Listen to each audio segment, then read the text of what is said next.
Hello, you're welcome. All right, so now we are looking at matrix and determinant. Okay, so I'll start with matrix. Okay, so what is a matrix? Okay, now a matrix is defined as the rectangular array of numbers. Rectangular array.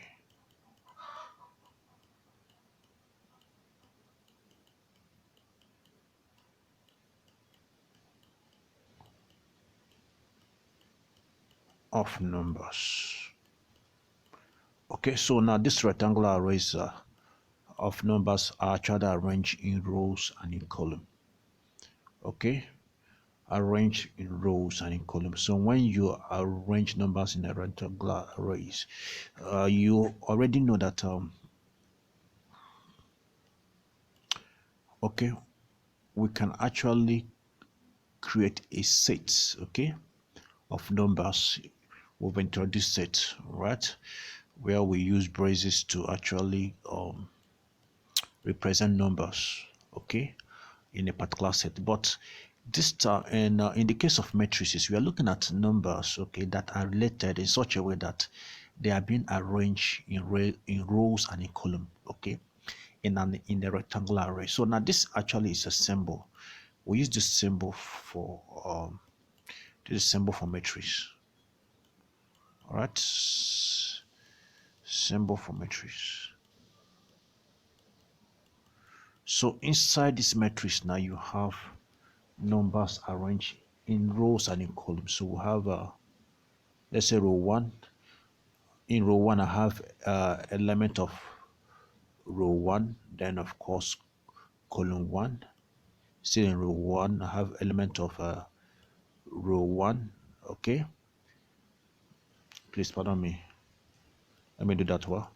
Okay, in row 1 I have a here. This a represent element of, I use a11 to represent it, element of row 1 column 1.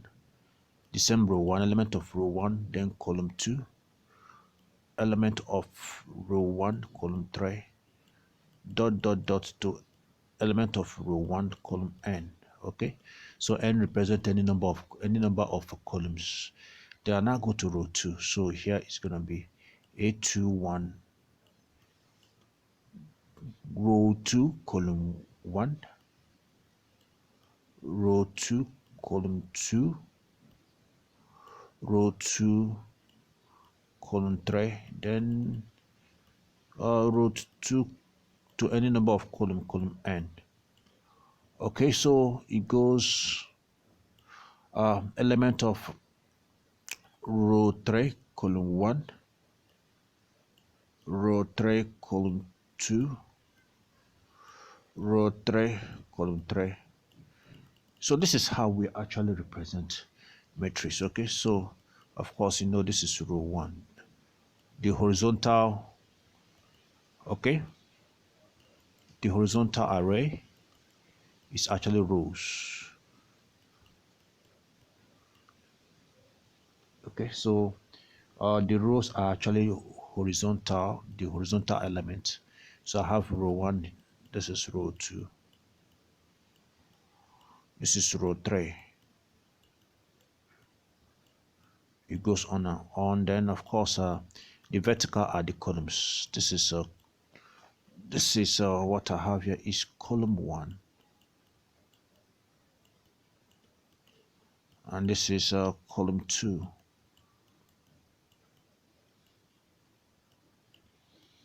Okay, so it goes on and on, right?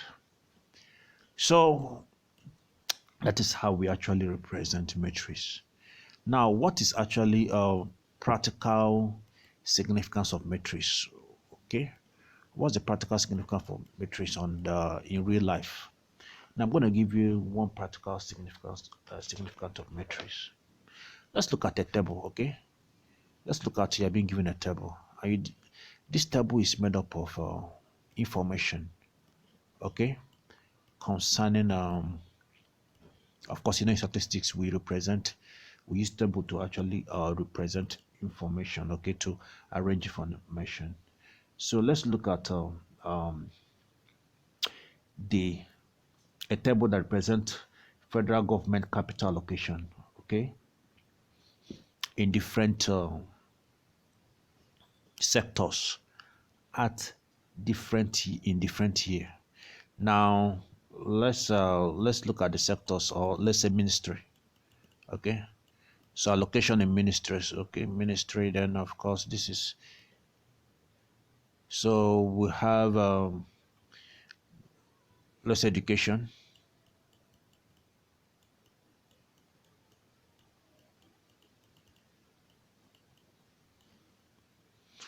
Let's say information, info. Let's say youth as sports. Let's look at transport.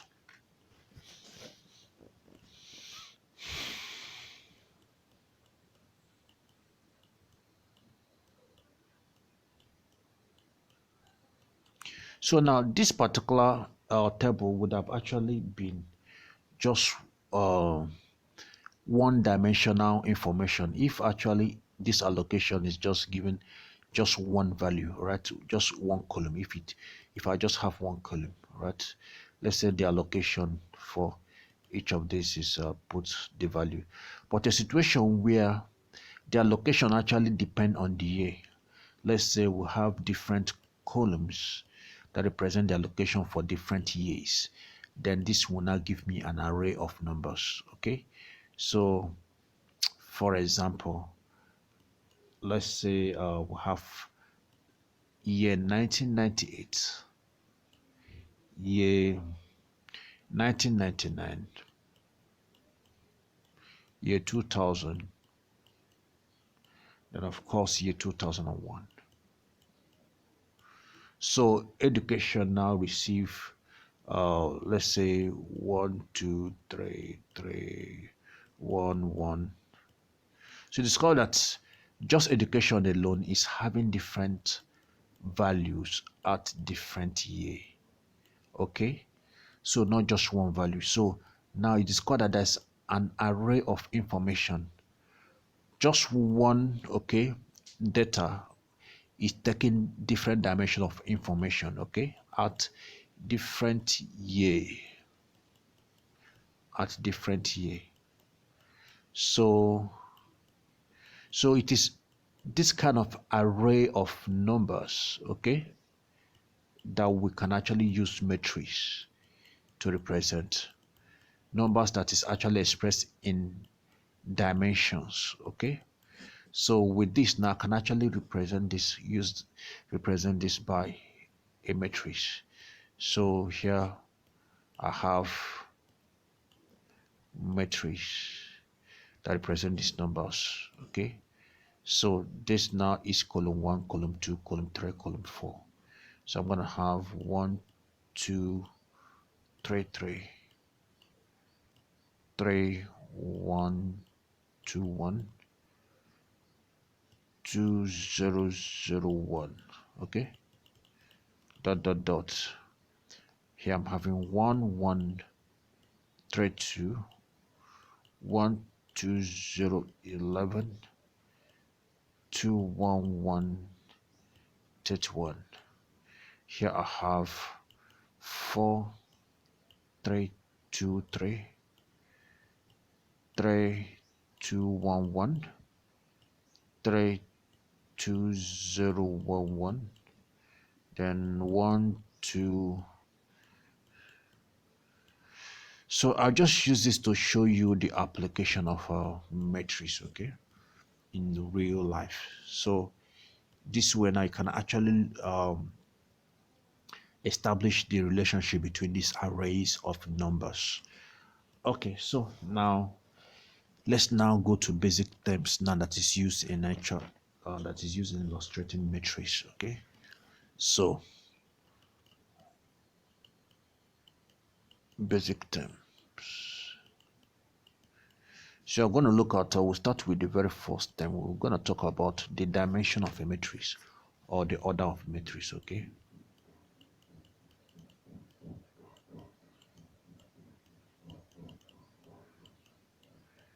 Now, the dimension of matrix. The dimension of matrix actually, okay, is used to indicate the number of rows. The rows, the number of rows and columns that matrix actually has. Number of rows and columns. So, for example, if I have 2 by 2 matrix, okay, this simply means that this matrix actually is of 2 rows. Please pardon me. 2 rows and 2 columns.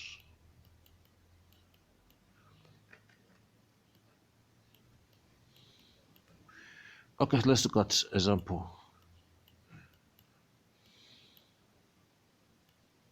So this is a 2 by 2 matrix. Okay, if I have 3 by 3 matrix, of course, you know that is 3 rows.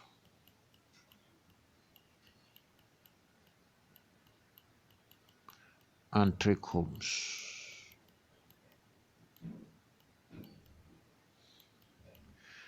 Okay, for example, 2 1 3 2 2 1 4 5 1. So this is 3 by 3 matrix. If I have 2 by 1 matrix, this is going to be 2 rows.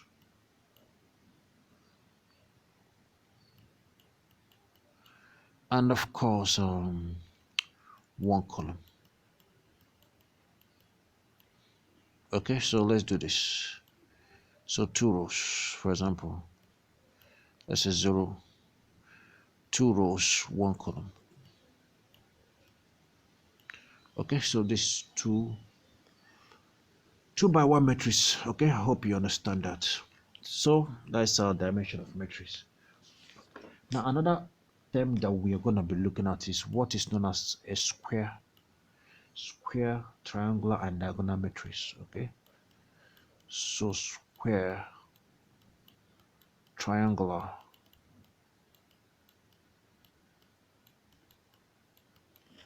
and of course diagonal.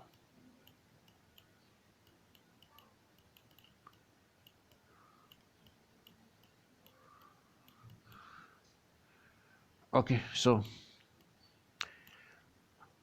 I'll start with a square matrix.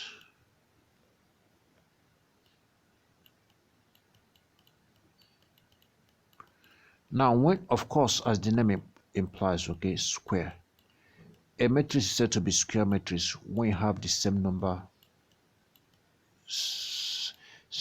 of rows and columns. For example, 2 by 2 matrix is a square matrix.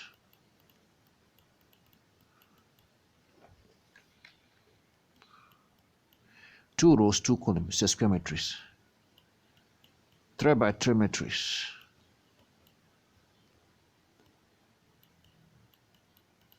Okay, it's a square matrix. 3 rows, 3 columns. Okay, so once a matrix has the same number of rows and the same number of columns, okay, then such matrix is said to be a square matrix. Now, let's look at a triangular matrix. Okay,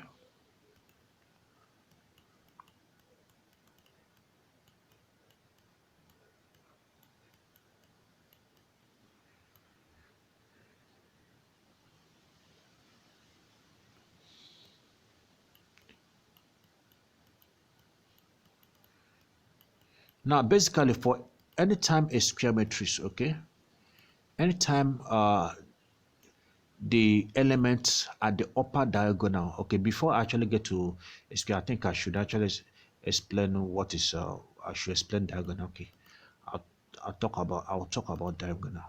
So anytime you have a matrix, let's use a 2 by 2 matrix. Okay, let's use 2 by 2 matrix.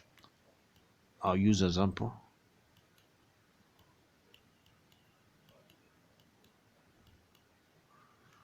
Okay, so now this matrix actually has this square matrix have what is known as diagonal. Okay, diagonal is actually the element, okay, at the this is every element at the diagonal, okay, will divide this matrix into two triangles. Okay, every element above the diagonal is actually the upper triangle. Upper triangle. So now upper triangle, and of course every element below the major diagonal, okay, is the lower triangle.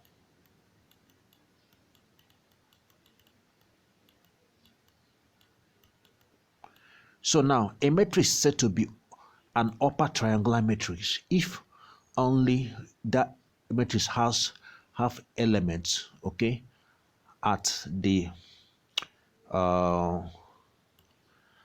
upper triangle. Then the lower triangle doesn't have the element at the lower triangle is equal to 0. Okay, for example, if this matrix I have here, okay, is actually, let's say, a matrix of 1 3, okay, then 1 1 3 1, oh, please pardon me, along with the diagonal, okay, 2 2 then 1. Okay, so in as much as it is only the every other element, okay, the element below the major diagonal is 0, then all the elements, okay, is are not equal to 0, then of course, so you call this matrix upper triangular.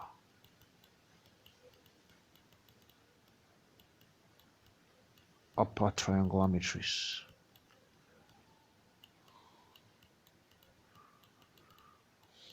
Of course, you know what it is if it is a lower triangular matrix. Okay, for lower triangular matrix, you see a matrix of this form.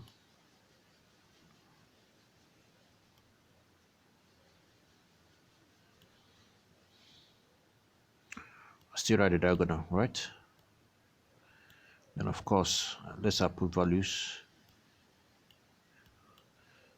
Then the element at the upper triangle is equal to 0. So this is what we now refer to as lower triangular matrix.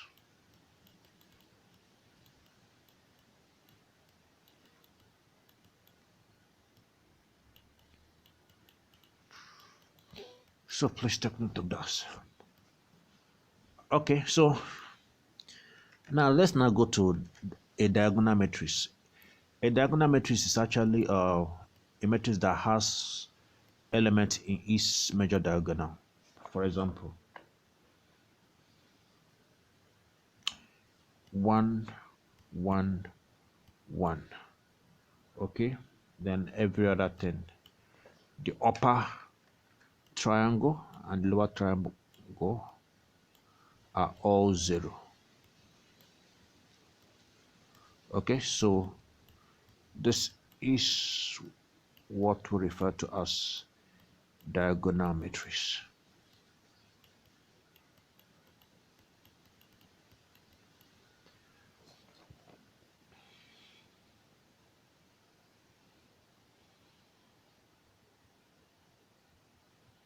Okay,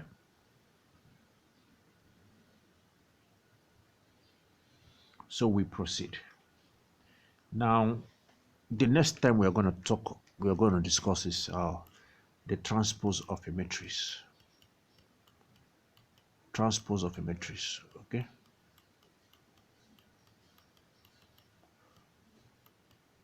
Now, a matrix is said to be transposed if the rows of the matrix is converted to column and the columns is actually being converted to rows. For example, let's say I have matrix A. A is equal to, I have 2 1 1 3 2 1 1 1 1. Okay, so this is matrix A. So now the transpose of A is denoted as A raised to the power of T. Okay, this A transpose. A transpose is simply, okay, the same matrix, but I'm going to exchange the rows to column, vice versa. Okay, so invariably now this is what is going to be. The very first row becomes the first column. So I have 2 3 1. Second row, the very first, pardon me, the very first column becomes the first row. Second column becomes the second row. Okay, that's going to be 1 2 1. Third column becomes the third row, 1 1 1. So that is how we transpose a matrix. So it's very important for you to know. Okay, so we are going to, this is the basic terms. Okay, if there are other terms, I'm going to also discuss them in the course of the tutorials, but we are going to now look at the basic operation in matrix. Okay, basic operation. What do I mean by basic operation? This is just basic mathematical operation that includes addition. Okay, so we're going to look at addition of matrix. But of course, addition goes with addition or subtraction of matrix. Then of course we look at multiplication.